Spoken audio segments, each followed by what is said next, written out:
আল্লাহ বলেন চোখ দিলাম দেখার জন্য, দেখে না, কয় দেখে, কয় কি, কয় সারা রাত মোবাইল, সারাটা রাত মোবাইল হাতের মধ্যে নিয়া কবিরা গুনাহ দেখতে দেখতে দেখতে দেখতে কখন ফজর হলো খবর নাই, 3টা বাজলো খবর নাই, চেহারাটা এখন কার্টুন কার্টুন হয়ে গেছে। এর যুবক, কথাগুলো হেসে হেসে উড়ায় দিস না রে বাবা।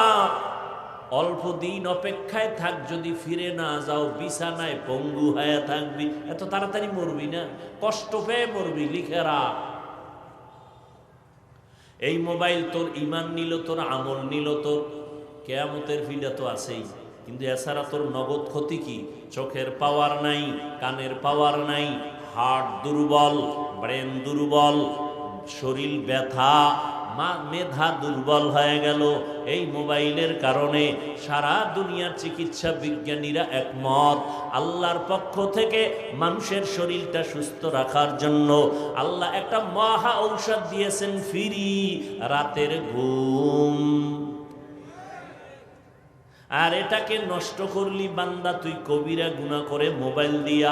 আজকে খবর নাই, নিজের হাতে নিজের জীবনটাকে নষ্ট করে ফেলতেছ।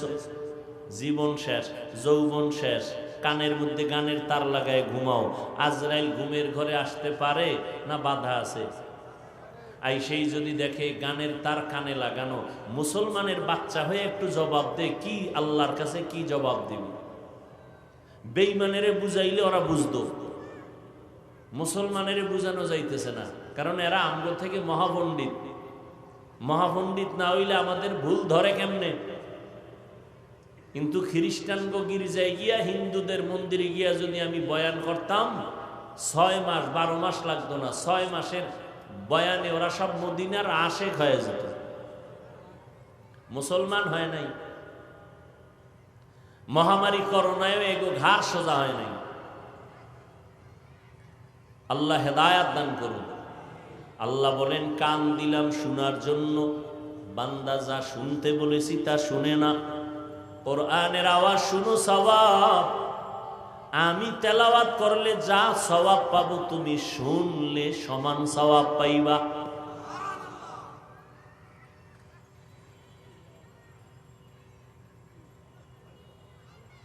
আমি তেলাওয়াত করতেছি, একটা লোক সে জীবনে কোরআন শরীফ দেখে নাই, ধরে নাই, জানে কোরআন তেলাওয়াতের নিয়ম কিবা, এটা বুঝে এটা কোরআন তেলাওয়াত হইতেছে। সবাই আমাকে নিজেদের থেকে জবাব দিবেন। আমি তেলাওয়াত করতেছি মাইকে, একটা লোক কোরআন শরীফ জীবনে ধরে নাই, পড়ে নাই, বুঝে না, চিনে না, কিন্তু এতটুকু জানে যে হুজুরে কোরআন পড়তেছে। তখন এই তেলাওয়াতটা সে দাঁড়ায় দাঁড়ায় শুনতেছে। আমি তেলাওয়াত করতেছি, সে দাঁড়ায় শুনতেছে। আমাকে এবার জবাব দেন, ওই লোকটা কি শুনলে সওয়াব পাবে?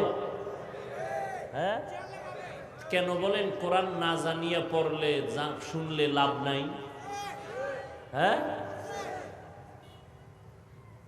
এত ফিতনা করেন কেন? বিষয় কি? চতুর্মুখী খ্রিস্টান মিশনারি ইসকনের আক্রমণ, চতুর্মুখী মুসলমানের ইমান হরণ করার জন্য ঘর দেয়, বাড়ি দেয়, কাদিয়ানি বানায়। এদের ব্যাপারে আপনার সিদ্ধান্ত কি? আপনার ফয়সালা কি? আপনার মিশন কি? আপনার মিশন কি? চরমনাইরে নিচে নামাও, তাবলিগ আলাগো বিরোধিতা করো। আপনি মুসলমানের বাচ্চা হয়ে এই মিশনে নামছেন। খ্রিস্টান বিধর্মীদের মোকাবেলা, কাদিয়ানীদের মোকাবেলার মিশনে আপনার কি পদক্ষেপ? কোনো খবর নাই, শুধু ফেতনা বাজান, ফেতনা ছড়ান। কে বুকে হাত বাঁধলো, কে নাবিতে বাঁধলো? কই, আমরা তো বুকে হাত বাঁধলে ওনাদেরকে গালি দেই নাই।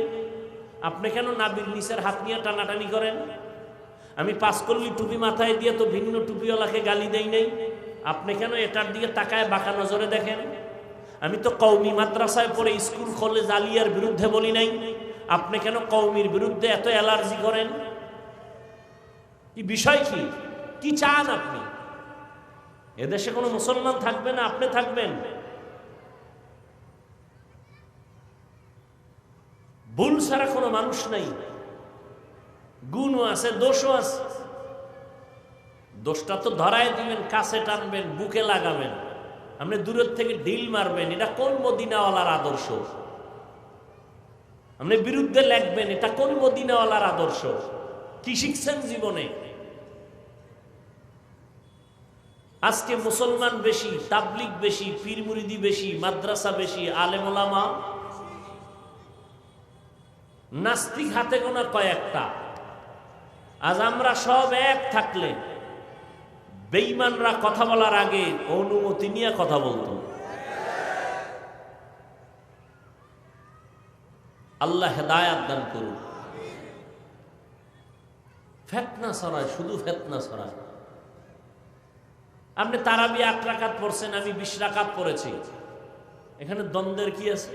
আপনার হাদিস আছে, আপনি রসুলের সুপারিশ নিয়ে জান্নাতে যাবেন, আমিও সুপারিশ নিয়ে জান্নাতে যাব। আর ইবাদতটা করছেন, 8 পড়েন আর 20 পড়েন, বুকে বাঁধেন আর জোরে আমিন বলেন, এই আমলগুলো কার জন্য? হ্যাঁ বলেন বলেন। তো আমল করেন আল্লাহর জন্য, বান্দার সাথে ভাব দেখান কেন? কি আজীব! আপনি 8 রাকাত পড়েন আল্লাহর জন্য, আপনি জোরে আমিন বলেন আল্লাহর জন্য, ঠিক না? তা আল্লাহর মহব্বতে যদি আমল করেন, বান্দার সাথে ভাব দেখান কেন? এই ভাবের নাম রিয়া, এই ভাবের নাম কিবির। কবিরা গুনাহ করতেছেন, তাহলে আপনার ইবাদত বরবাদ।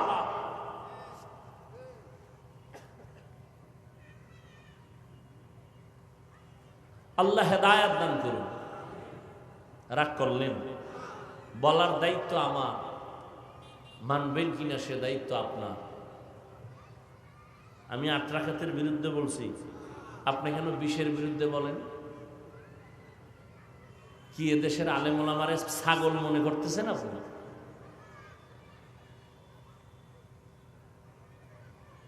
বলে কোরআন শরীফ অর্থ না জানলে পরে লাভ নাই, বাস একটা মাইরে দিলেন, 100 বছরের মানুষের ইমানের ঘরে একটা আঘাত করে দিলেন। অথচ আমি তো এখানে চ্যালেঞ্জ দিয়ে বললাম, আল্লাহর কোরআন খুলে শুধু তাকায়া দেখবা, এতেও সওয়াব।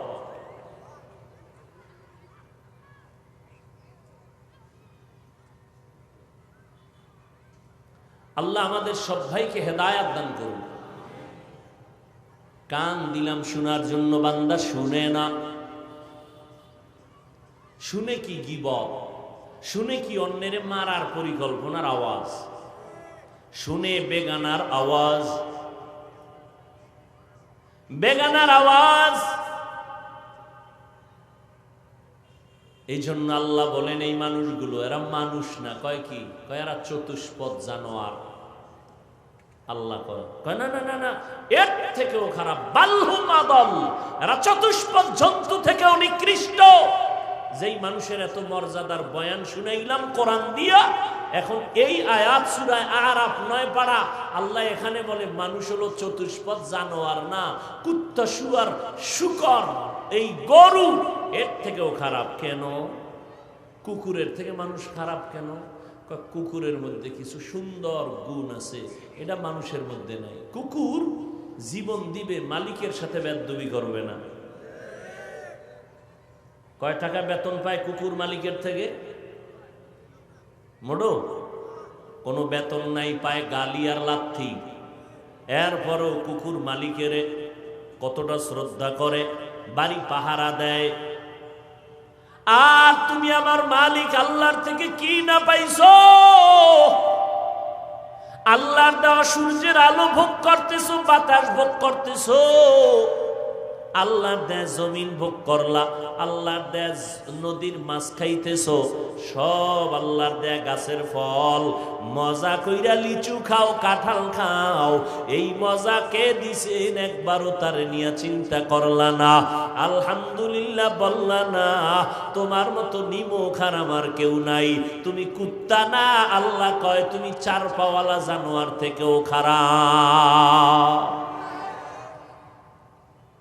গরু দেয় মালিকের জন্য, জীবন দেয়, মালিক যা কয় তাই শুনে। কোরবানির বাজারে গরু বিক্রি করতে নিয়ে গেল, বিক্রি হয় নাই, গরুটার গলায় রশি পেঁচায় দিল, মালিকের আগে গরুটা একা একা বাড়ি চলে গেল। যায় না? গরুডায় মালিক চিনে, মানুষ হইয়া সে মালিক আল্লাহরে চিনলা না। তোমার মতো নিমখ আর আমার কেউ হতে পারে না। আল্লাহ বলেন এরা চতুষ্পদ জন্তু না, বালহুম আদল, এরা চতুষ্পদ জানোয়ার থেকেও খারাপ। শয়তানের ধোকায় হোক, মানুষ শয়তানের ধোকায় হোক, নফসের ধোকায় হোক, অন্যায় তো করিয়েই ফেলছি। এখন ফেরার পথ কি? ফেরার পথ দুইটা। পিছনের অন্যায় থেকে ফিরতে পারো ইস্তেগফার, সামনের অন্যায় থেকে তুমি অর্জন করো তাকওয়া, আল্লাহর ভয়। এজন্য আমার নবীর কোনো গুনাহ আছে নাকি? নবীজির কোনো গুনাহ নাই, এরপরও নবী দৈনিক 70 বার 100 বার ইস্তেগফারের আমল করছেন। উম্মতের শিখিয়ে দিছেন, ও উম্মত তোমরা আমল করো ইস্তেগফারের আমল।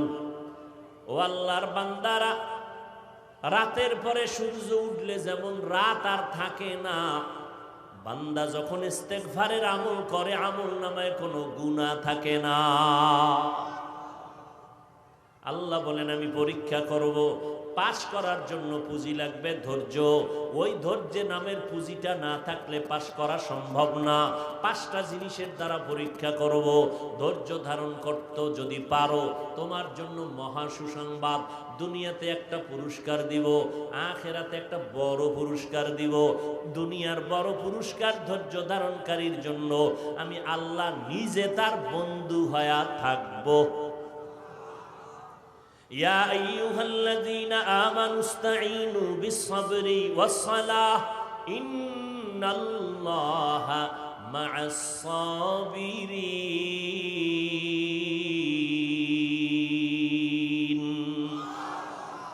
কিয়ামতের দিন আরেকটা পুরস্কার আল্লাহ দিবেন। বল কি? দুনিয়াতে দিলাম আমি তোর বন্ধু, আখিরাতে পুরস্কার বিনা হিসাবে জান্নাত।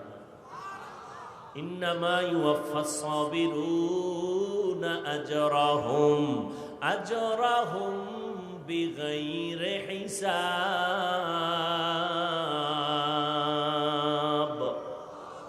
বেগাইরে হিসাব আল্লাহ জান্নাত দিবেন। 2টা পুরস্কার ধৈর্য ধারণকারীদের জন্য। এই ধৈর্য থাকলে 5টা পরীক্ষায় তুমি কামিয়াব। 1 নাম্বার পরীক্ষা মিনাল খাউফ, ভয়। 4 মাযহাবের 4 ইমামের এক ইমাম হলেন ইমাম শাফিঈ রাহমাতুল্লাহি আলাইহি। তিনি বলেন এখানে ভয় দ্বারা উদ্দেশ্য হলো আল্লাহর পক্ষ থেকে ভয়। দাড়ি রাখলে আল্লাহ খুশি, তোমার ম্যাডাম বেজার। এইখানে তুমি এখন পরীক্ষার সম্মুখীন হয়েছ। দাড়ি রাখলে তোমার চাকরি থাকবে না ভয়, আর দাড়ি কাটলে জাহান্নামের আযাবের ভয়। এখানে তুমি পরীক্ষা করো ধৈর্যের সাথে, দাড়ি কাটবা নাকি দাড়ি রাখবা। ধৈর্য ধারণ যদি করতে পারো সফল হওয়ার সম্ভাবনা আছে। সরকারি চাকরি করে অফিসার কয় দাড়ি রাখা যাবে না, আমার সামনে এসে কয় হুজুর দোয়া করেন। স্যারে যখন কইছে দাড়ি কাটো, দাড়ি রাখা যাবে না, আমি বললাম দাড়ি ছাড়া চাকরিও করব না। রিজিকের মালিক কে? কতটুকু আল্লাহ যে রিজিক দিবেন, কতটুকু দিবেন? অর্ধেক না পুরা? কয়দিন? সব সময়? কথা বলেন, সন্দেহ? রিজিক যে আল্লাহ দেন, এরে কারো সহযোগিতা নিয়ে বলেন বলেন, এ কথা সন্দেহ নাই। তাহলে আপনি কেন চাকরির চিন্তা করেন? কেন আপনি টাকার পেছনে দৌড়ান? কেন আপনি হারামের পেছনে দৌড়ান? আর রিজিকের চাবি যদি কোনো মানুষের হাতেই থাকতো, তাহলে আমগো হুজুরগো কত আগে না খাওয়ায় মেরে ফেলতো। আল্লাহ বুঝাই দিলেন রিজিকের চাবি কার হাতে। ওয়াতারযুকু মান তাশাউ বিগাইরি হিসাব। আল্লাহ নগদ দেখাইছে, নগদ। কয় কেমনে? কয় করোনার ভিতরে দেখো নাই, স্কুল বন্ধ, কলেজ বন্ধ, ফ্যাক্টরি বন্ধ, ট্রেন বন্ধ, বাস বন্ধ, চাকরি বন্ধ, ব্যবসা বন্ধ, সব বন্ধ হয়েছিল। আল্লাহর কোরআনের মাদ্রাসা একটাও বন্ধ হয় নাই। কোন হুজুরেরা ভিক্ষা করছে? আল্লাহ নগদ দেখাইছে যে আমি আল্লাহ রিজিক কেমনে দেই। কোন হুজুর ভিক্ষাও করে নাই। করোনা আইছে, তুমি মাস্কের উপরে ট্রিপল মাস্ক লাগাইছো। দুইটা শিক্ষিত সন্তান কুলাঙ্গার, ও বাবাই মারা গেল করোনায়, লোকের টাকা দিয়ে কয় লাশটা বাইরে ফালায় দিয়ে আসো, দরওয়াজা জানালা লক করে দিল, লাশটা বেহের বাইরে ফেলে দিল। এই কুলাঙ্গার সন্তানগুলো একবারও নজর করে দেখলো না বাবার লাশটা কুকুরে খাইলো নাকি জানাজা হইল। ও জাতি ইতিহাস ভুলিও না, এই করোনার শত শত লাশ আমার দেশের কিছু প্রশাসনের বাহিনী, পুলিশ ভাইরা আর আমার দেশের টুপিওয়ালা আলেমরা এই করোনার লাশগুলো কাঁধে নিলেন, গোসল করাইলেন, কাফন পরাইলেন, জানাজা পরাইয়া কবরে রাখলেন। একজন হুজুরেও করোনায় মরে না। হায়াতের মালিক আওয়ামী বিএমপি, কারণ আওয়ামী লীগ আইলে মরছি, বিএমপি আইলে বাইসে গেছি।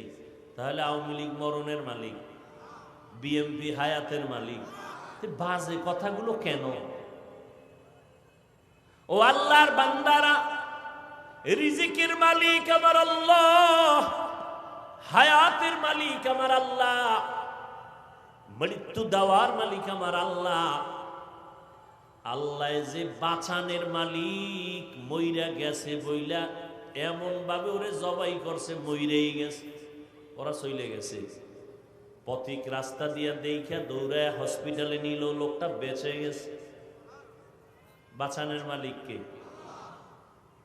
এই যে স্লোগান দেয়, স্লোগান ছেলে হোক মেয়ে হোক দুটোর বেশি নয়, একটা হলে ভালো হয়, না হইলে আরো ভালো। এই হয়ে ট্যাবলেট খাওয়াইছে না, কথা হয় না। আচ্ছা, ট্যাবলেট খাওয়ার পরে সন্তান কি পরিমাণ বাংলাদেশে কমছে, তা ট্যাবলেট গেল গেল কানা হুজুর আমনেরা বাড়াইছেন, আমরা বাড়াইনি। আচ্ছা, এই প্যান্ডেলের মধ্যে হুজুর বেশি না হুজুর ছাড়া যুবক বেশি? দেন তো, হুজুর বেশি, তা আমরা বাড়াইলাম তো। আসল বিষয়টা কি জানেননি? বান্দা চাইলে কিছুই হয় না, আল্লাহ চাইলে সব হয়। আপনারা ট্যাবলেট খাইয়া খুব পেরেশান, এত টাকা কই পাবো? 5টা সন্তানের মা বাবা ধনী নাই, 2 সন্তানের মা বাবা গরিব নাই। সন্তানের সংখ্যার উপরে কি রিজিক বন্টন হয়? এই চালাকি কই শিখছেন? আল্লাহ তাআলা বলেন, আমি রিজিকের মালিক।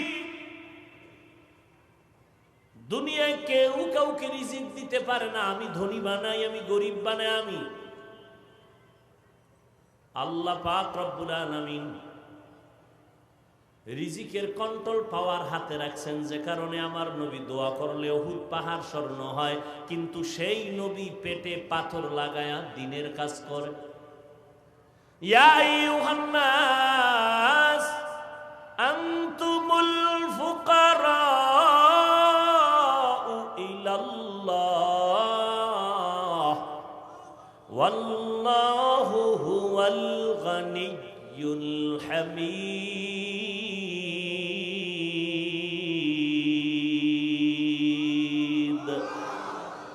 गर तवक्कुल मी कुनी हर सुबह शाम, मेरा सनद रिज़्क़ तू अज़ला मकाम। 1 নম্বর ভয় হলো আল্লাহর ভয়। ভয়টা দ্বিতীয় হতে পারে মানুষের পক্ষ থেকে ভয়। ইসরায়েলে বলতেছে ফিলিস্তিনিরা ভেগে যাও, ফিলিস্তিনি বলে মইরা যাব, আল্লাহর ঘর থেকে পিছনে যাব না। দাড়ি রাখলে চাকরি থাকবে না, মানুষের পক্ষ থেকে ভয়। আল্লাহ কয় ধৈর্য ধারণ করে মজবুত হয়ে আগা, রিজিক আমি দিব। 2 নম্বর পরীক্ষা ওয়াল জুর, ক্ষুধা। ইমাম শাফিঈ রাহমাতুল্লাহ আলাইহি বলেন এখানে ক্ষুধার দ্বারা উদ্দেশ্য হলো রোজা। এই যে বরকতের রমাজান গেল, কত মুসলমান রোজা রাখে নাই। কিছু কিছু কুলাঙ্গার বলছে আমার ঘরে কি ভাতের অভাব আছে, আমি রোজা রাখবো কেন? দেখছেন নি আমরা কি ভাতের অভাবে রোজা রাখছি? ওরে রোজা তো হিন্দুও রাখে, খ্রিস্টানেরাও রাখে, ইহুদিরাও রাখে, নাম আলাদা, সিস্টেম আলাদা। ওরা রাখে না খাওয়ার সাধনার উপর। আমরা না খাওয়ার সাধনা করি না, বরং আমরা না খাওয়ার ভেতর থেকে আল্লাহ পাওয়ার সাধনা করি। আর রোজা তো শুধু সওয়াব তাই না, শরীরকে সুস্থ রাখার মহা এক ঔষধ হলো রোজা। এজন্য নবীজি সোমবার দিন রোজা রাখতেন, সপ্তাহের বৃহস্পতিবার রোজা রাখতেন। রোজা রাইখে দেখেন শরীর সুস্থ থাকবে, জনমের মতো খাইবেন, এরপরে ওই ঘুম নাই, খালি রাস্তায় দৌড়াও, শান্তি নেই জীবনে, মরিয়াও শান্তি নেই।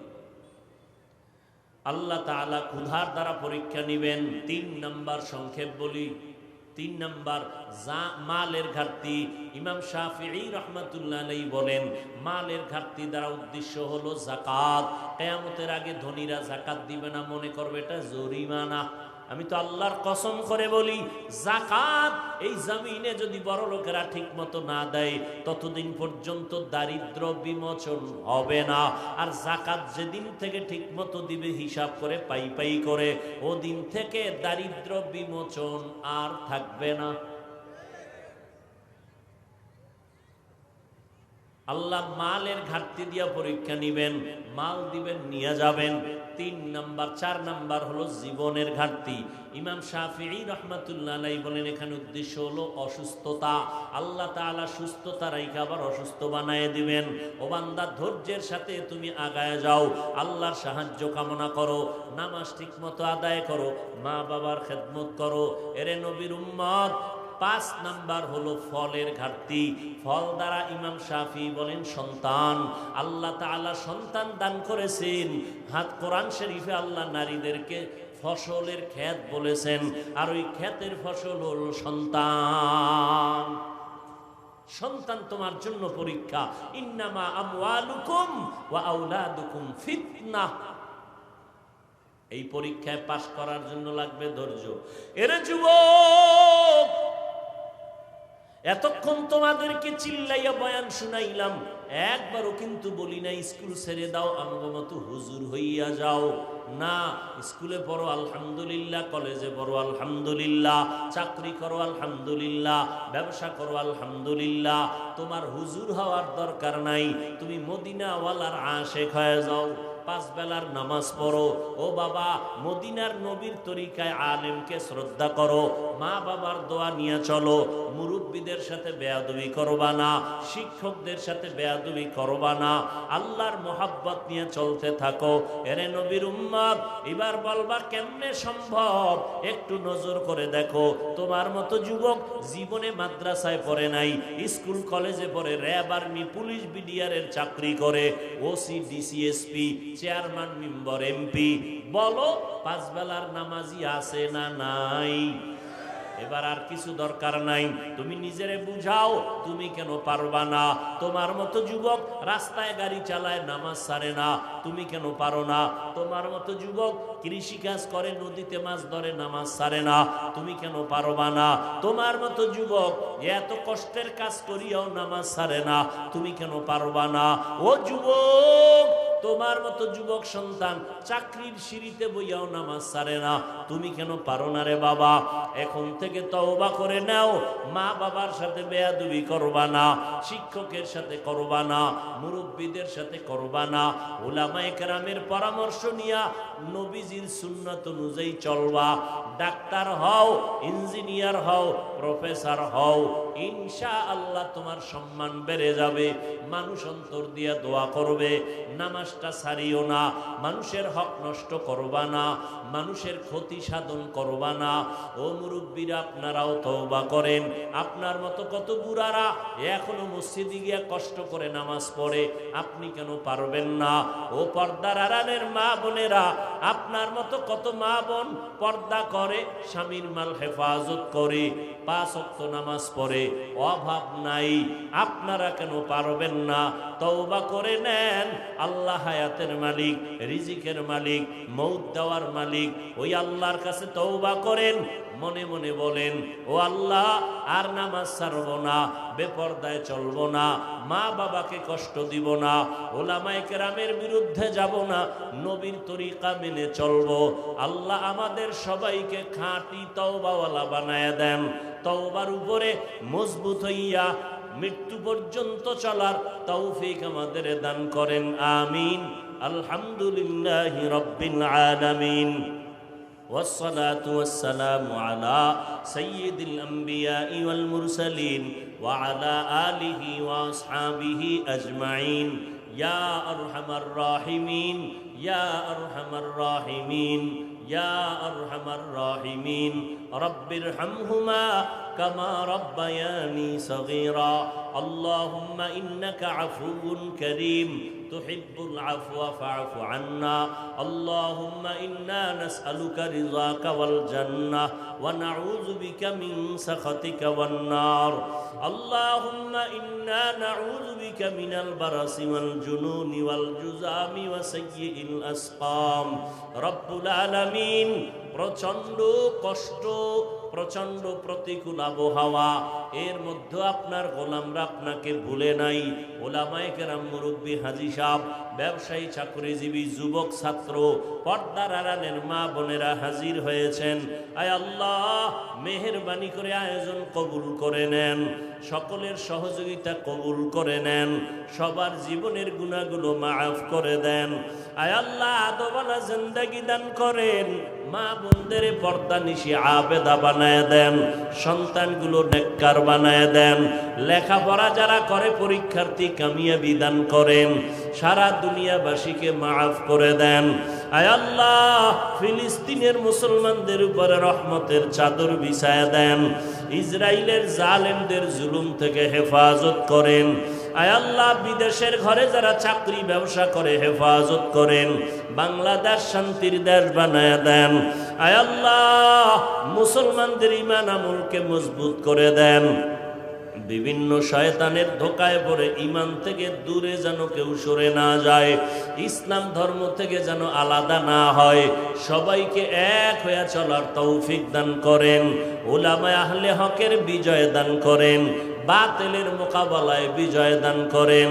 আয় আল্লাহ, সবার কামাই রুজি ব্যবসা চাকরিতে হালাল ভাবে বরকত বাড়ায়া দেন, আমার কলিজার প্রত্যেকটা যুবকের দিনদার বানায়া দেন, 5 ওয়াক্ত নামাজি, কোরআন পড়নেওয়ালা বানায়া দেন, মোবাইলের গুনাহের থেকে হেফাজত করেন, নবীজির সুন্নাতওয়ালা জিন্দেগি দান করেন, নবীজির রওজা মুবারক বাইতুল্লাহ জিয়ারতের ব্যবস্থা করে দেন।